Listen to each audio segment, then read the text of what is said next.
Good afternoon, Larimer County, and welcome to our January 8th, 2024 Community Planning Infrastructure and Resources Work Session. My name is John Kafalis, Chair for 2024 from District 1. I'm joined by my Commissioner colleagues, Kristen Stevens from District 2 and Jody Shaddock McNally from District 3. This is generally our weekly work session in the afternoon on Mondays, and one of the main topics is an update on our special events 2024 season dates and road events related to special events permits and all of the rest. So, and of course we're joined by our esteemed County Manager Lorenda Volker. Lorenda, is there anything you'd like to say before we turn it over to our folks? Not today, thank you. Okay. Good afternoon and welcome. Nice to see you all. Okay, good afternoon. Leslie Ellis, Community Development, used to be Director, Community Planning, Infrastructure, and Resources Director. I am here with a team from Community Development and from Natural Resources and Engineering to talk about updates to our special events process. And as you recall, we had a work session with you in early December and you gave some direction. And so we're building on that, just on a few things. So this will be relatively brief. We just want to make sure that we're heading in the right direction after that work session. Some changes have already been implemented. You saw the fees come before you before the holidays for January 1st. So there have been some changes there. And then we wanted to focus on specific blackout dates around the Horsetooth Reservoir roads, and then some of the time frames related for applicants, and then just what we're doing with outreach and communication with our applicants as well. We'll come forward, presuming we're on the right track and have this mostly right, we'll make any fine-tuned changes and bring that forward in a resolution that amends the 2012 resolution for this season. So really it's those topics that we're checking in on. We also will talk briefly about the legacy events and some exemptions for the ones that we know have consistently had events on these roads. So this is just a reminder slide. We had tiered fees that went into effect on January 1st, and this is a helpful framework because now we can distinguish between events that are of different sizes, and we've recognized for a long time that they're not all the same, that a small wedding event in somebody's backyard is not the same thing as an event that has several thousand people on a road, for instance. So this is a helpful way of distinguishing between the types of events, and this fee structure did go into effect, I think, with your direction earlier about making sure that we address the relative impacts of those.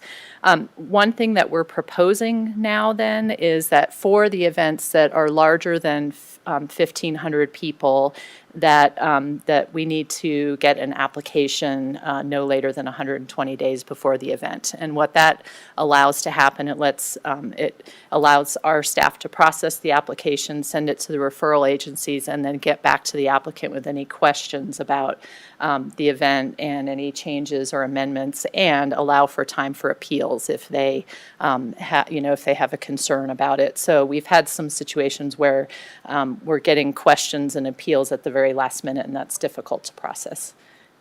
Yes, would you? Yes, Commissioner. Thank you, Commissioner Kafalis.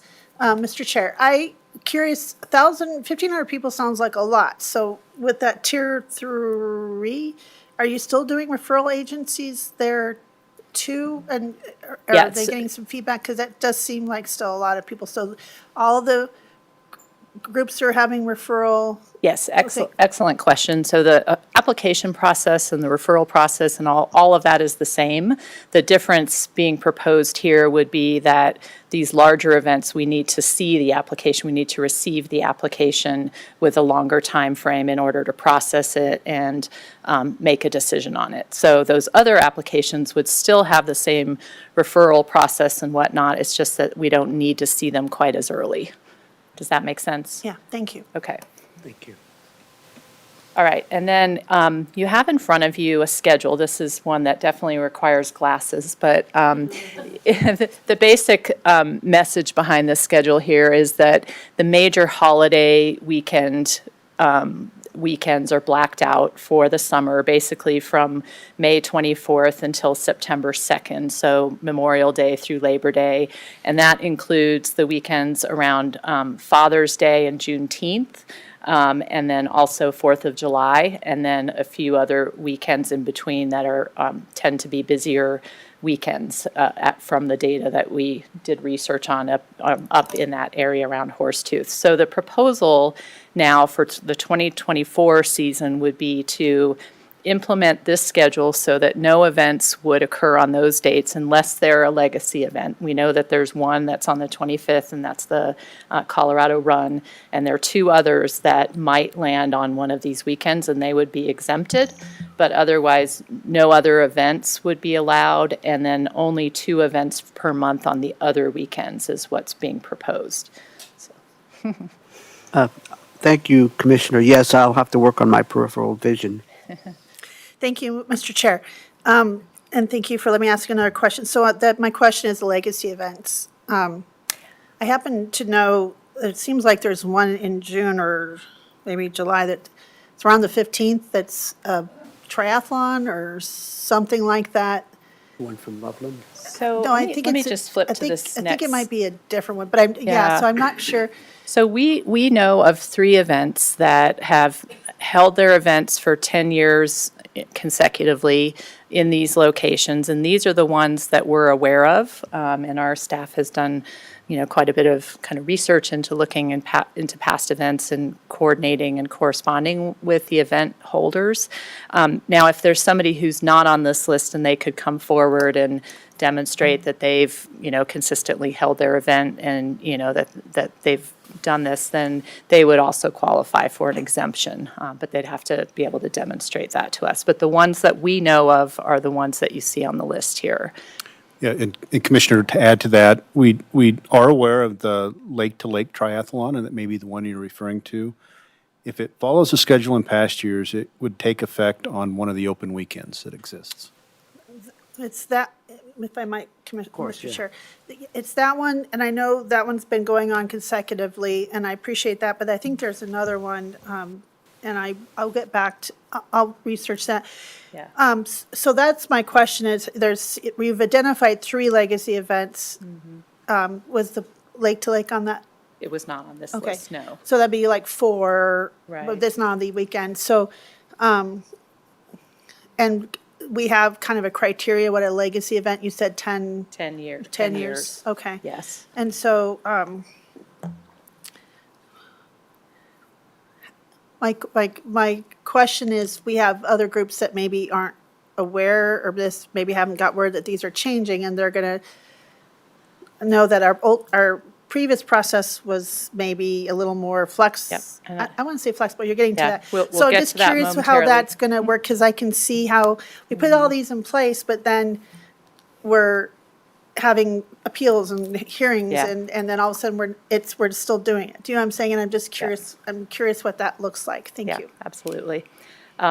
And here's the appeal process that's being proposed. So one thing that we've bumped into in the past is that appeals have happened sometimes at the very last minute, and that's difficult because we can't get them scheduled on your calendar to be heard, and there's a lot of last-minute changes. So what we're proposing is that we have the appeal, and this goes with getting the application well enough in advance that we can provide feedback and comments, and the applicant can ask questions, and then if we're not satisfied, or if the applicant wishes to appeal, then they could do so, but 45 days ahead of time. So that gives adequate time to get it on the calendar.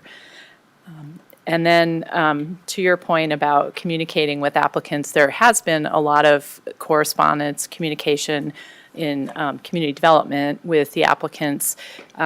We'll continue to provide information to them and get their feedback. There's a special event applicant meeting that's actually been scheduled on January 26th for the applicants to hear, from our staff, and that's part of the reason of having this work session with you today, because our staff is waiting to get clarity on a couple of these items so that they can clearly communicate with the applicants and then be able to move forward. So there is a meeting that's scheduled, and so any prospective applicant can attend that and hear about the process and give feedback. And then knowing that, in any situation where we're making changes, there's probably going to be somebody who didn't hear about it or finds it confusing. And so, we expect that there may be other appeals, or there may need to be some leniency in cases, or, if we missed an event or an event applicant, that, we'll bring them in the way we would the ones that we've already identified, as long as they meet the criteria. So I have a quick question, then we'll Yes. turn it over to Commissioner Shattuck McNally. And that is, in terms of providing information, are we providing information to all of the entities that have events? For example, the Horsetooth Half, which of course impacts Horsetooth Reservoir, it's outside of the busy period and the proposed blackouts. But, there can be misinformation out there or rumors. So are we reaching out to those kinds of groups as well? I'll turn it over to Rebecca. Yes, thank you, Commissioner. Rebecca Everett, Community Development Director. Yes, that was on the last slide. The event that we have coming up on January 26th, we're having a meeting. That invitation went out to all past event organizers from the past year, and legacy event organizers as well. And so we'll be having a 2-hour meeting on that date with a Zoom option and an in-person option to inform all of our event organizers on all of the changes in procedures, the blackout dates, and any fees and other changes as well. So, and we're working to update our webpage so that all of that information is online. So that would include groups, for example, I believe the Polar Plunge is coming up, which I can't imagine. But want to make sure that we're reaching out to all of these groups so that they're not misinformed. Yes, we're reaching out we'll provide additional communication to the legacy events that might be impacted within this busy period, but we are communicating with every event organizer. Thank you very much, Rebecca. Commissioner. For Mike, Mr. Chair, I have 2 questions, if that would be okay? I'm feeling good right now. Okay. My first quick question is, talking about these other dates, as the chair mentioned, marathon, we had this issue before where all of a sudden we had 6 events on the same weekend that maybe met outside these blackout dates, and that still stretches resources. So what's the criteria, or what's the first come, first serve, and what's the process or the tipping point? Because I could see if we have something at Carter Lake and we have 2 or 3 at Horsetooth, or we have something at Mastis, that's going to be really hard for our referral agencies and us to be able to cover something like that. And certainly the fees don't cover that. So I'm curious, that's my first question. What does that look like? That's a good question. And so back to the chart here. So no events other than the legacy events would be on the blackout dates. And then on the other dates, which tend to be weekends, we would try to see if we can have the events be spread onto different days and weekends. Ideally, we would prevent having more than one on a day because that causes problems. And at this point, we are anticipating it may be a first come, first serve type of approach for those applicants who come in the door and propose one of these available weekends. If you have other thoughts or suggestions along those lines, we are certainly open to hearing that. Well, this is building off that previous question, Commissioner. I still have this other one. So I'm wondering, all of a sudden, we could have something every weekend. And to me, that seems, we could have something every weekend all summer. And I'm wondering if we have it, besides the legacy, we could have all the other weekends filled. And then also I'm thinking if certain, like around Horsetooth, if we have more than one, that should be way too much. I'm just wondering if there should be another limit for how many, like I'm thinking back to the one that we thought, and our law enforcement said it was way too many to cover for law enforcement. So I'm just thinking about criteria for that. Yeah, and there is the pre-existing limit of 2 per month. That's in our Okay. code currently. It's just that it's always been difficult to administer because it wasn't clear whether it was calendar month or a 30-day period, or and so it's always been a little bit slippery. And so we would clarify that to say per calendar month Okay. in addition to these blackout dates. Does That's that make helpful. sense? That sounds great. I just wanted to make sure Excellent. that was, because to me, that kind of gets a little dicey. Then the Yeah. last question I have for right now, we used to have this, where we had an issue, because someone would say, hey, you had 50 people, like, oh, no, we had under 40 people. So that's gone. Every event has to have a registration, and so there's not that, hey, you had, they'll say, oh, we had under 40, but we've had people reports there was over 40, and so that, this is now 0 to 500, and then the three criteria, or? Go ahead. That's a land use code question, so I'll turn it over Yeah, to thank Rebecca. you for the opportunity to clarify that. Now, the land use code has not been amended in any way. These are changes to some of our policies and procedures instead. And the land use code still states that a special event permit is not required for events with less than 40 participants or less, or for personal events, such as a family reunion on your own property, or a wedding with your own family on your property. So those exemptions are still in place within the code. And if I might just add to, just keep in mind, this is the proposal for 2024. I think when we met with you in December, we talked about taking an incremental approach, and there's still work to be done, probably to look at the land use code and monitor how this goes. And then, we expect probably some conversations again later this year to talk about what does 2025 and beyond look like. And so there may be, still opportunities at that point if we need to, either amend sections of the land use code or come back to the resolution that addresses road race events, then we would do that, and we might propose some additional changes. Okay, thank you. That's all I have, Commissioner. Thank you.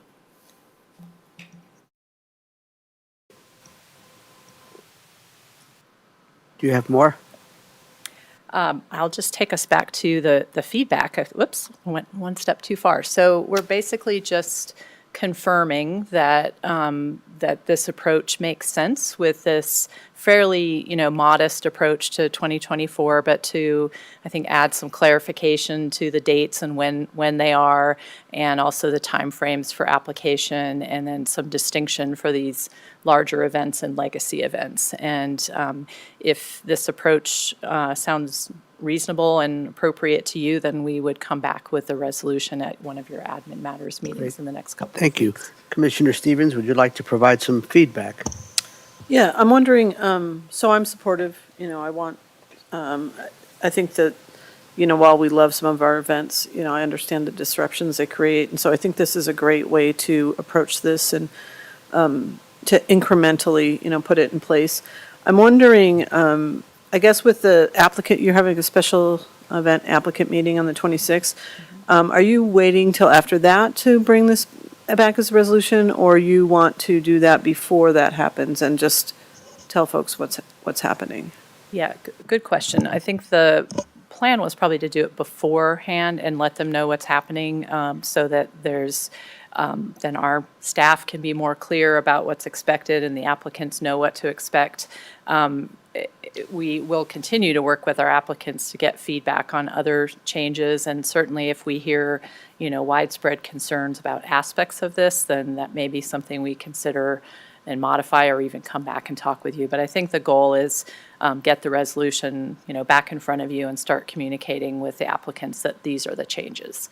Yeah, I'm supportive of that. And then, it might be good to sort of introduce that this is an incremental approach to folks, and that we are looking for maybe more restrictions in upcoming years, and I guess kind of see what the input is around that. But, and would definitely like to just, and I don't know the best way for you to share back what you hear at that meeting, but, whether it's a memo or it's something, but I think it would be good for us to kind of know as we kind of think about that, what to do in the future. But yeah, I support this.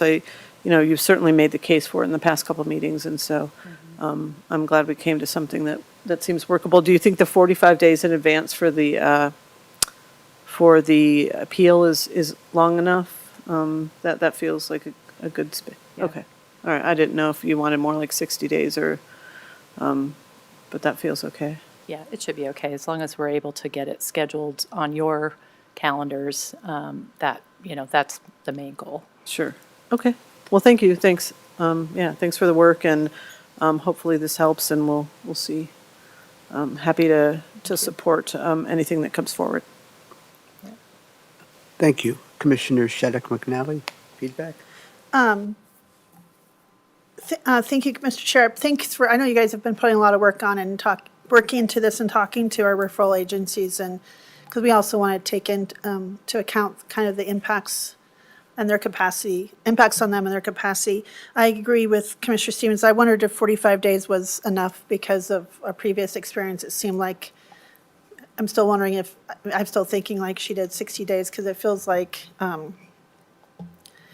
don't know, I feel like maybe we need to make it that just to kind of this time, and maybe we can always shrink it, but if we have to increase it, it might make it, I don't know, just, I still thought 45 seemed short. And then I think these are really thoughtful, and I do appreciate the legacy, looking at the legacy events and identifying that. I think that helps out a lot. And I do appreciate having the structure and the fees address kind of the amount of time and reimbursing staff and DNR for some of these costs. So I think it's important, because I think when we looked around our neighbors, we were way, way under most of their groups. So, no, well done. I'm looking forward to this, and I agree with the incremental approach. I think I might have some questions about the land use as we go forward. So thank you. Supportive. My turn. So, like my colleagues, I support this approach. I think it's reasonable, and trying to get input from folks. If I heard Commissioner Stevens correctly, you have this upcoming meeting, and it would be good to see what you learned from that meeting. So, generally speaking, I absolutely support the approach. I'm glad we're looking at this.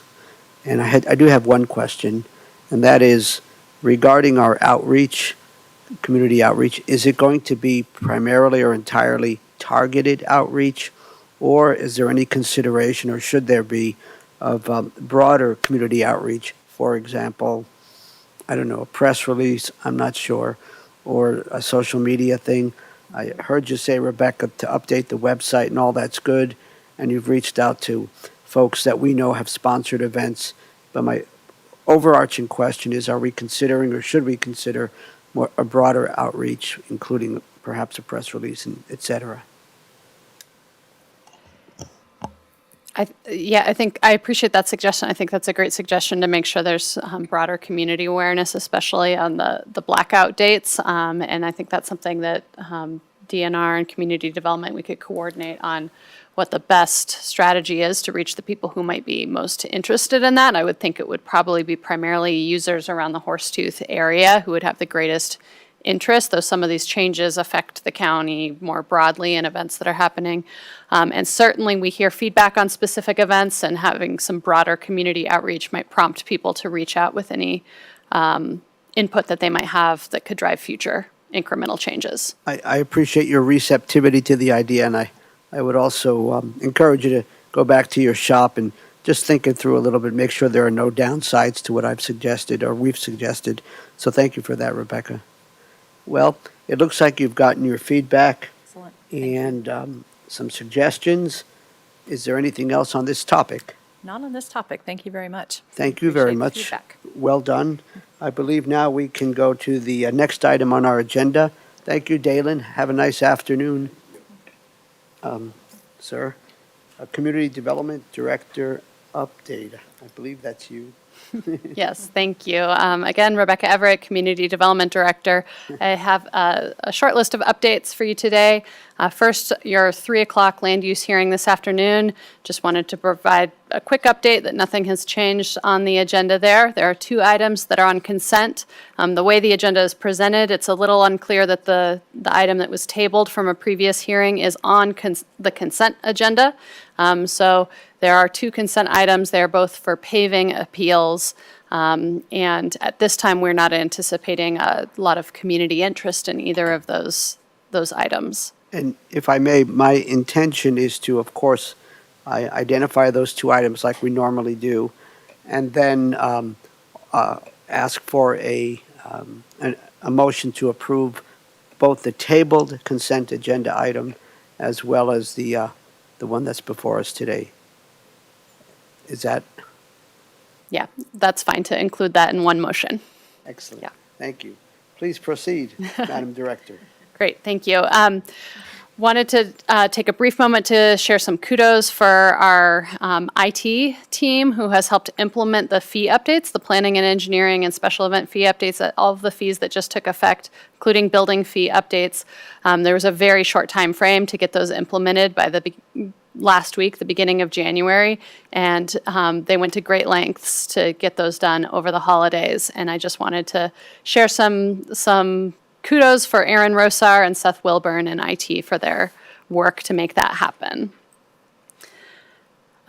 Next, I wanted to update you on our joint work sessions that you all do with the Planning Commission. We have those once a month scheduled for Wednesday evenings. And as you've probably noticed over the past year, many of those have been canceled. And we went back to look at the patterns for last year to see how frequently we might actually need those times set aside on the calendar. And we used about half of the work sessions in the last year.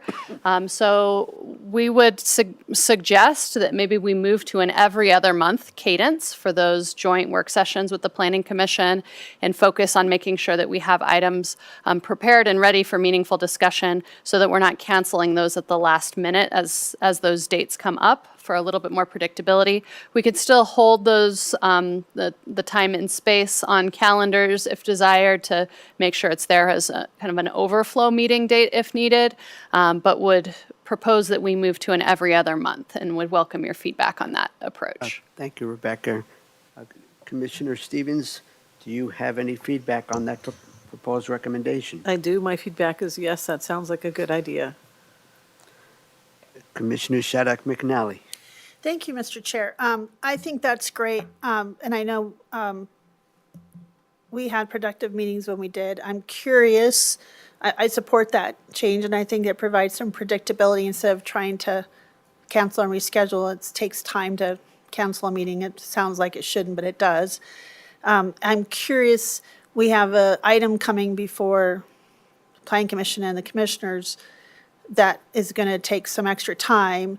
Are you taking that into account for those meetings so that they don't maybe impede or distract from other items that we need to have between the Planning Commission and the Board of County Commissioners? Yes, absolutely. So, for example, if you have a major application in front of you in the March or April timeframe, we would look to cancel or postpone potentially a work session if it conflicts with potential hearing dates.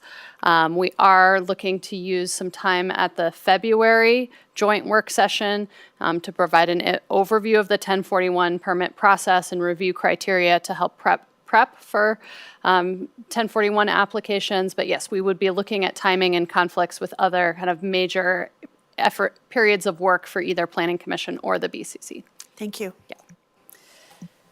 And I too am in favor of less meetings, generally speaking, so, and I presume that you have run your, this recommendation by the Planning Commission members or hope to? We have not yet, but we will at their hearing next week. And it is correct, Rebecca, that at the February joint work session, one of the topics will be a refresher on the updated 1041 regulations? That is correct. Very good. Thank you. Is there anything else you would like to share? Yeah, there's one more item I'd like to share, and I may look to Leslie for some assistance with this as well, but it relates to the 1041 permit process. We have received a request from at least one advisory board to be an active participant in the 1041 permit process, and we wanted to revisit that topic of conversation with the board. This is an area where you have discretion. These boards are advisory to you, and we're looking for some direction from you. But our staff recommendation would be to treat 1041 permits the way we would any other quasi-judicial process, where we follow the procedures that are outlined in the code. We refer it to our standard list of referral agencies that are applicable for a certain application. And those referral agency lists don't don't include any advisory boards aside from our Red Feather, LaPorte, and Estes Valley Planning Committee that may have reviewing authority on certain application types. So we would welcome your feedback and direction there as it relates to advisory boards that don't have quasi-judicial kind of recommendations as part of their scope. Leslie, is there anything you'd like to add? Yeah, the only other thing I would add is that individual board members, of course, can participate and comment as individuals. So if there are folks who are on these boards who are, particularly interested in any of the applications that are coming through, they can always come to hearings or send letters or send comments so that, there's an open process. It's just really a matter of whether they as a board formally, weigh in as a board. And before we turned it over to my colleagues for feedback or questions, I seem to recall when this discussion came up, and I think one place where it came up was the Environmental and Science Advisory Board. I think, we talked about getting something in writing that would explain exactly, what is the role of the advisory board? Because I think there's been people who have been around for a long time. I think the way we did 1041s in the past may be different. So is that still the plan, that we will create some kind of memo or document in writing that really explains the relationship between advisory boards and 1041 applications? We can probably do that. I think the question at hand from, you mentioned ESAB, there's probably going to be a verbal, direction to the board tomorrow night because that's happening fairly quickly and they've asked about it. So we would share back with them what feedback you give today, and then it may be that after that we could follow up with something more Who formal. will be there tomorrow night? I will be there tomorrow night. Great. Thank you for responding. Commissioner Shattuck McNally, any feedback you'd like to offer? Yes, thank you, Mr. Chair. I agree with staff. I think this is quite a quasi-judicial process, and we should treat it like every other application and any other process that we have. We don't have other boards, give input, and I agree. Any members, they can always come as an individual member or not even as an individual, not as a member, but as an individual. I just think that we need to kind of stay within that strict process, and because it is a very large quasi-judicial, and I think to me, that feels cleaner and more appropriate. So that's where I'm at. Thank you. Commissioner Christie? Yeah, I would agree. I think that, we set up a certain way of doing things, and I don't know, legally if that opens us to any, but I just feel like when we have a quasi-judicial process, we should abide by that. And we didn't take any in the last 1041 application we did, so it would sort of change a precedent, which I think is weird to do kind of midway through. So I'm not comfortable doing that, and there again, people are obviously welcome to speak as individual residents of the community, and but it doesn't seem advisable to take in different kinds of input, and I don't know that the applicants in any of these cases would appreciate that as much. And then we would have to disclose, I think, to them what that input looked like, and it just seems to muddy the waters a little bit, and I'm not comfortable with that. Yes, I agree with what my colleagues have said. I just want to reiterate that I think based on the conversation we have tomorrow night with ESAB, I do think it would be helpful to get some bullet points or something in writing that makes it crystal clear, especially with the upcoming Thornton pipeline proposal.